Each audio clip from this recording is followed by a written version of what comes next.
तौबा की तस्बीह करने से तौबा नहीं होती। अस्तगफिरुल्लाह रब्बी मिन कुल्लि ज़ंबिन व अतूबु इलैह, 1000 दाने की तस्बीह लेकर बैठ जाइए, 1000 मरतबा इस जुमले की जो है तकरार कीजिए, जिक्र खुदाबंदी का आपको सवाब मिल जाएगा। तौबा नहीं होगी।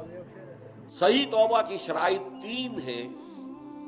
सबसे पहले ये कि गुनाह पर वाकई हकीकी पशेमानी दिल में हो कि ये मैं क्या कर रहा हूं, ये पशेमानी का होना लाजिम। नंबर 2, अहद करना कि अब कभी नहीं करूंगा, चाहे कुछ उस अरसे के बाद फिर वो किसी कमजोरी या ईमान की हालत में तौबा तोड़ बैठे, ये दूसरी बात है।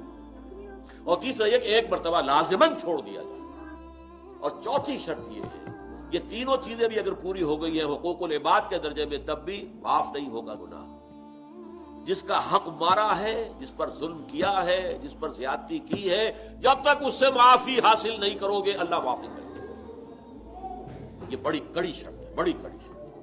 वरना क्या होगा, क़यामत के दिन तुम्हारी नेकियां उसको दी जाएंगी, उसके पढ़ने में डाल दी जाएंगी, इसलिए कि वहां करेंसी सिर्फ यही होगी, नेक अमाल बद अमाल।